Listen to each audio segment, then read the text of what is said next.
Ya malah api. Nah sudah, sampai yang terjadi apa? Hatta zurtumul maqabir.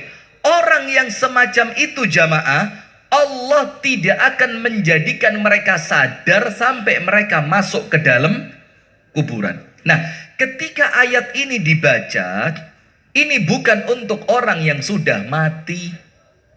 Tapi dalam surat yunzira man kana hayyan wa yahiqqal qawlu 'alal kafirin. Al-Quran ini dibacakan untuk peringatan bagi orang-orang yang masih hidup, termasuk maknanya masih hidup sing atine se urip, artinya masih hidup. Nah, tujuannya apa dibacakan? Supaya panjenengan yang masih hidup tidak dapat alhaakumut takatsur hatta zurtumul maqabir.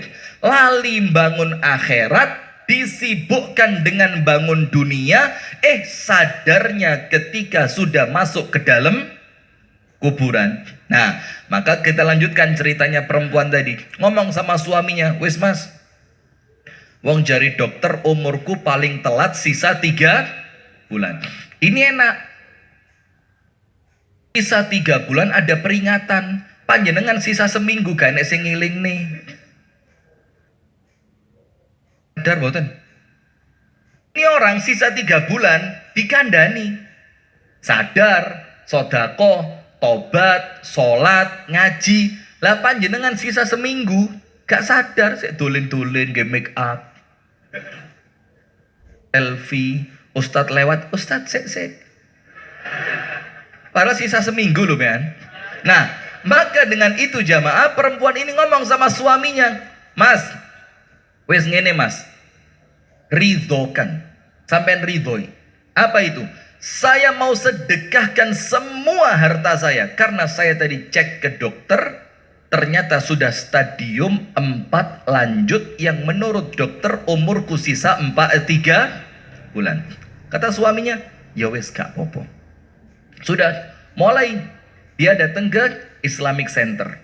Dia datang ke tempat-tempat di mana di tempat itu hartanya dia dibutuhkan sampai hartanya betul-betul habis. Setelah hartanya habis, dia ngomong sama suaminya, "Mas, permintaan terakhir." Apa itu? Rabio maneh. Bayangin ini ngerusak ritme pengajian ya begini. Orang sudah lurus, semangat, fokus lah kok permintaan terakhir rabio maneh lo ngerusak panjenengan. Sudah, mas, permintaan terakhir. Apa itu? Tolong mas, aku kancanono budal umroh di Jerman, berangkat umroh. Kata suaminya, ya wes lah, ndak apa-apa. Kalau memang Allah takdirkan, mudah-mudahan harapannya bisa meninggal di sana, bisa meninggal ketika umroh. Nguruslah mereka, ngurus visa, ngurus tiket, ngurus hotel segala macam, berangkat umroh. Setelah berangkat umroh sampai di Mekah dan Madinah, gak nafsu mangan blas. Namanya orang wis kepikiran apa bu? Kepikiran mati. Setelah hartanya semua entek sampai 0 disedekahkan. Sudah, ketika dia di Mekah dan Madinah, makannya cuma sedikit, roti sedikit tok dia makan, roti sedikit dia makan, sedikit dia makan, sedikit dia makan. Yang lainnya apa? Digerujuk banyu zam-zam. Ngoten nggih Pak Endro? Nggih, lho ngriki lho sakit Pak Endro. Bawa aja. Yang sepuh-sepuh bawa. Engko ndek ndukur malah medeni gak kuat mudun. Baik kowe. Nah, saya bilang yang sepuh ke bawah malah cepet-cepet munggah dia, gak terima di waras sepuh. Nah, sudah. Maka jamaah setiap harinya cuma minum air zam-zam tok. Terus dia minum air zam-zam. Nah, selama dia di Mekah dan Madinah. Setelah sampai 2 pekan dia umroh, dia balik ke Jerman. Waktunya dia kembali untuk kontrol penyakitnya. Subhanallah, tidak memakan waktu lama. Apa yang terjadi?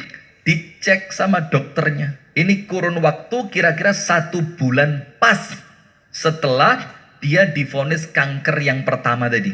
Ini pas kira-kira setelah pulang umroh dapat 1 bulan. Maka waktunya dia kontrol kembali. Subhanallah, alhamdulillah. Apa yang terjadi? Loh, sudah penuh Pak Endro di atas. Ini Pak Indro, kosong.